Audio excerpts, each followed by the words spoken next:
Hey guys, welcome back to the show. I'm your host Anika Girl, and today we are talking about desperation and how it's not a personality trait and why the universe can smell your fear as a creative. Okay, so let's talk about the vibe that is creative desperation. That unholy energy of, hi, just following up on this email I sent 3 minutes ago because I'm spiraling my self worth. I mean, relatable, but imagine this. You're on a date, someone leans in, eyes twitching, and says, do you like really, really like me? Would you still like me if I cry while showing you my portfolio? Do you feel attracted or do you feel the urge to fake your own death? Exactly, the universe is that date. She's hot, mysterious, allergic to desperation. If you're in please validate me mode, she's swiping left spiritually. Honestly, the universe is almost like a cat too. You chase her, she runs. You ignore her, suddenly she's on your keyboard, stepping on your Adobe file and deleting your progress. But she's also giving you love. Mixed signals much, huh? Can we talk about the gaslight of the century, the starving artist myth? Who started this? Who benefits from it? Who said we have to suffer, eat dust, and live in someone's unfinished basement just to make meaningful art? Alright, capitalism. The weird uncle that shows up at Thanksgiving makes you feel bad for pursuing a creative dream. You don't have to be broke to be brilliant. You don't have to work for exposure like exposure pays rent. You're not more legit because you're miserable.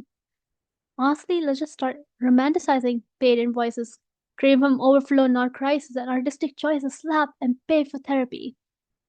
So what do you do when you feel like a gremlin in a pit of I'm not good enough? Well, you get weird, you get delulu, you activate your main character energy and you do one of those chaotic rituals. You stand in a mirror, make a good pose, scream like a warrior princess, and bonus if your neighbor calls the cops. And make a mover that's actually just red carpet energy and zero practicality. Create a fake invoice for your dream client, write paid in full just for the vibes, and manifest that power, manifest that energy and drama. No SEO, no trends, just vibes. Just to create your existential realities and move on from the existential dread that you might be facing instead. Honestly, consider the universe as your intern. Here's a radical concept, right? Stop begging the universe and start assigning her tasks. As I mentioned earlier, consider your intern. That's right, she works for you now. She's your intern, right? You don't cry to your intern. You give her a clipboard and say, hey, I need 3 dream clients, eternal peace, and some juicy new ideas on my desk by Friday. She may be cosmic, but she respects direction because that's what their job is. Their job is to follow your demands, even if they're unpractical, because they're being paid, sometimes unpaid. But that's besides the point. The universe loves a delusional artist with a schedule, just the way an intern does. Sorry, guys, if you're interns, this is just a joke. It's not meant to be taken seriously, but you get the idea. Now, now, when we talk about desperation in itself, being desperate has really no components in your success. Being desperate just pushes things away from you even more than they already are. Let's say you want to be an artist. You're working hard, but you're really, really desperate. You want to like get to Paris and start a boutique. You want to showcase all your artwork or your design, their fashion, um, clothing brands. It's not going to happen because the more you fight for something, the more it runs away. The more you fight for love, the more it runs away. And the more you fight for relationships, the more it runs away. Fighting for them in the right way or fighting for them in a way that's practical and productive to both you and the person you're fighting for or the thing that you're fighting for is the only way you can move forward. It's the only way that you're going to get the ultimate thing that you want because when you're fighting without like having an actual end goal in sight or having like a true okay this is what I'm going to do type style or plan, you're not going to be moving the right direction because there is no direction to follow. You're free flowing, and sometimes free flowing is good, but in the cases of desperateness, it's not useful. Having a direction is needed in order to reach your destination.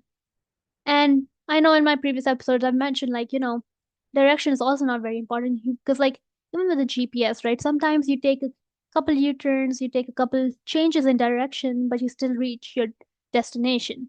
But again, this is quite different. It's not your average situation where you can do whatever and you reach the place you need to reach.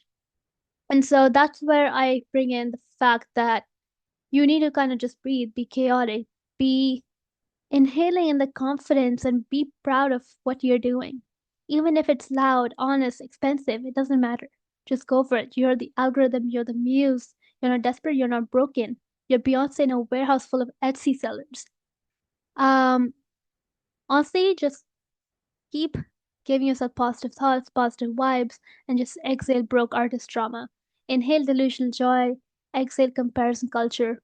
Inhale, I'm that creative person, and exhale, I do not beg, I magnetize. Once you magnetize your opportunities, you magnetize the things that you want, they will come towards you. Manifest, magnetize, and honestly just work for it. Don't really just say, oh, this is what I want and not do anything for it. That's the main thing too, right? You have to work for what you want and ensure that you're doing the steps needed to achieve the things you want. All right, now go make something messy, loud, honest, and expensive. Catch you next week when we unpack why cringe is a portal to genius, and also why you should post that weird poem already. All right, bye guys. I hope you had a great time, and I'll see you next week.